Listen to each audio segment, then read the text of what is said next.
65,000 years of history, 8 million square kilometers of land, and somehow, every travel guide keeps pointing you to the same 3 spots. We're fixing that today. So, we're counting down the 10 best places you actually need to visit in Australia, plus the local food you cannot leave without trying. Let's get into it. Quick note before we start. Australia is home to Aboriginal and Torres Strait Islander peoples, who have been living on this land for over 65,000 years. That's one of the longest continuous cultures on Earth. When you visit, that history is everywhere, and it genuinely makes the experience richer. Alright, number 10, Blue Mountains. About an hour and a half west of Sydney, the Blue Mountains are one of those places that just stop you in your tracks. You get these massive sandstone cliffs, deep valleys covered in eucalyptus trees, and this wild blue haze hanging over everything. That haze is actually real.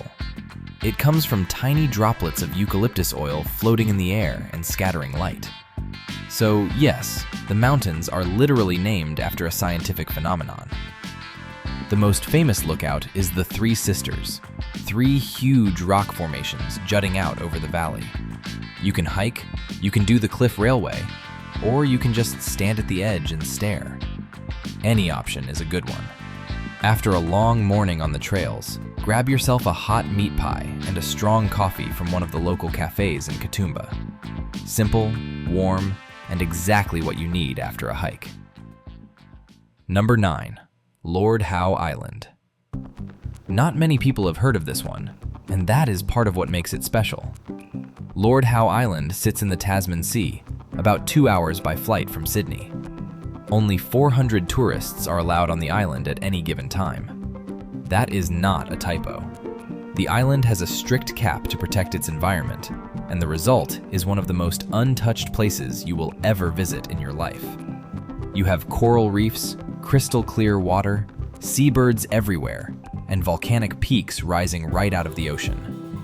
One of those peaks is Ball's Pyramid, a towering sea stack that rises 572 meters straight up from the water. It looks like something out of a fantasy movie. The island was also the first place in the world to completely wipe out its rat population, which allowed native birds to make a full comeback. Pretty incredible conservation story.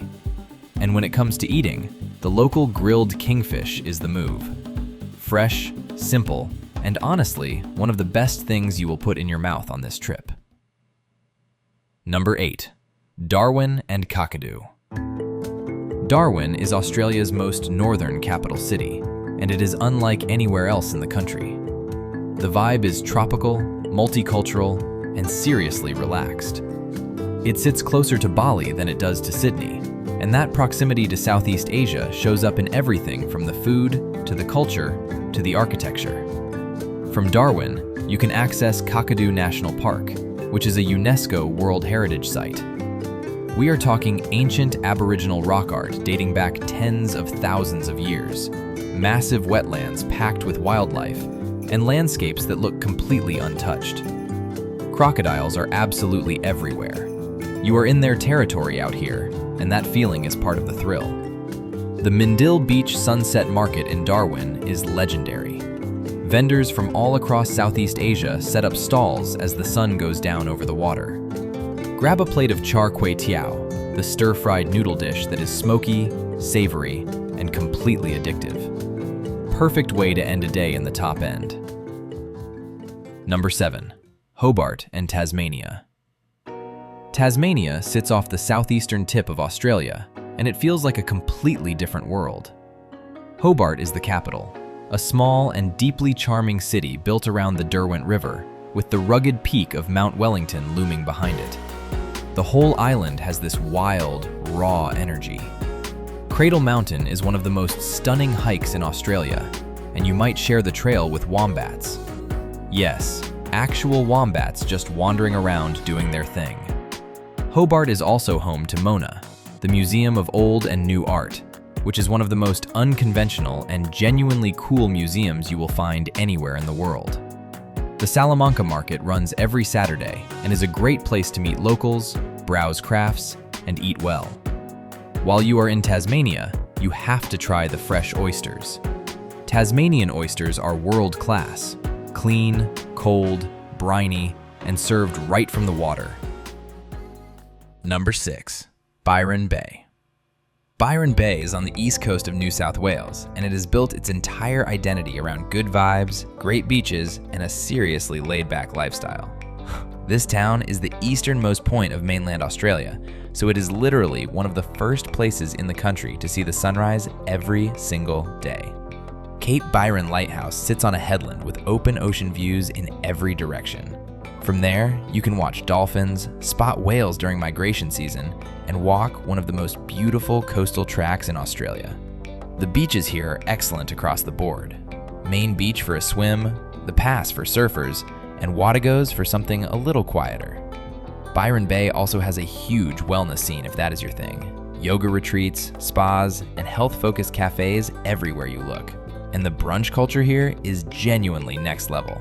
Order the avocado toast at any of the local cafes, and you will understand why Byron Bay has become one of the most talked about food destinations in the country.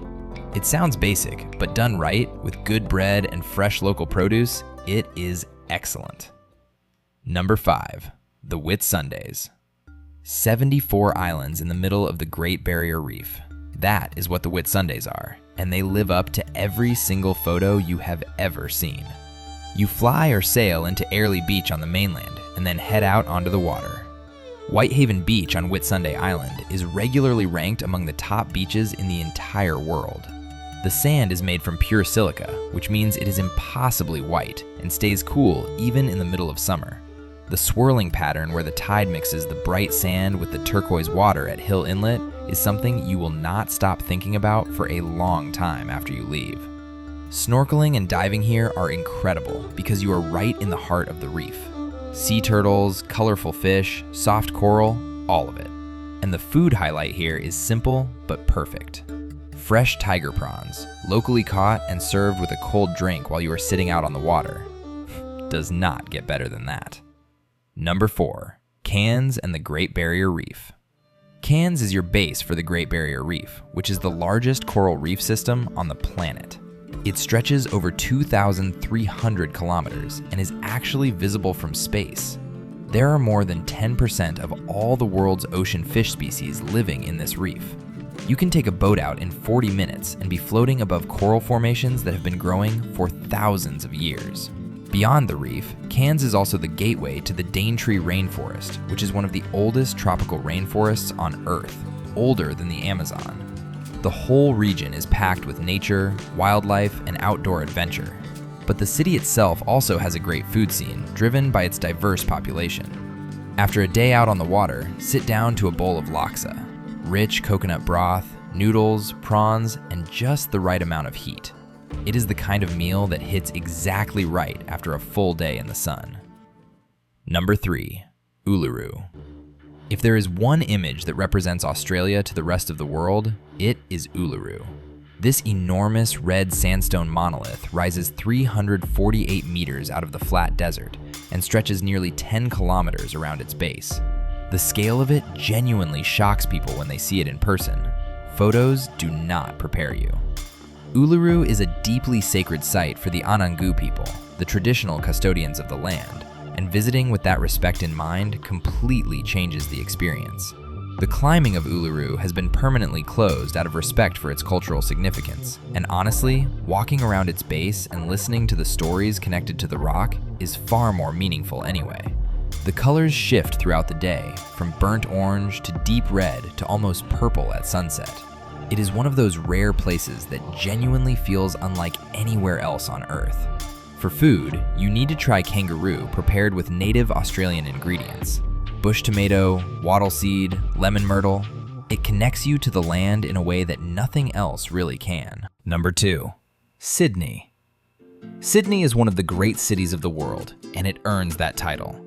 The Opera House, the Harbour Bridge, Bondi Beach, the coastal walks, the ferries crossing the harbor. There is a reason millions of people visit every year. The city was founded in 1788 as a British penal colony and has grown into a global metropolis of around 5 million people. But what really makes Sydney stand out beyond the landmarks is how genuinely multicultural it is. Every continent is represented here, and that diversity shows up most powerfully in the food. You can eat your way around the world without leaving the city. The food scene in Sydney is one of its greatest strengths.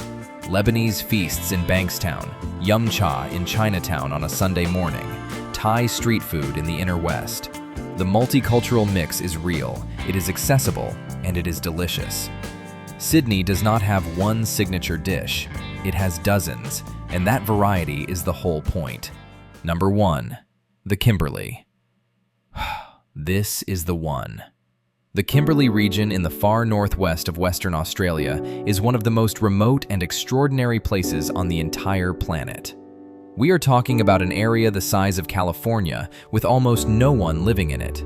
Ancient orange gorges, massive waterfalls that only flow during wet season, Aboriginal rock art sites that are thousands of years old, and a coastline so rugged and untouched it looks prehistoric.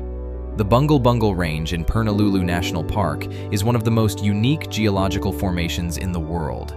These beehive-striped domes of sandstone rise out of the desert and were largely unknown to the outside world until the 1980s. Getting out here takes effort. You usually need a four-wheel drive, a good sense of direction, and a willingness to be far from everything. But that is exactly the point. The Kimberley rewards the people who show up. And while you are out there, if you get the chance, eat the mud crab. Locals will cook it fresh, and it is honestly one of the best things Australia has to offer. Alright, so that is the list. 10 places, each one completely different from the last. Australia is not a one-city trip. It is a whole country worth of experiences, and the more time you give it, the more it gives back. If you are planning a trip, start with what excites you most on this list and build around it. Drop your questions in the comments below and let me know which one you want to see a full dedicated video on. If this helped you out, smash that like button and subscribe because there is a lot more travel content coming. See you in the next one.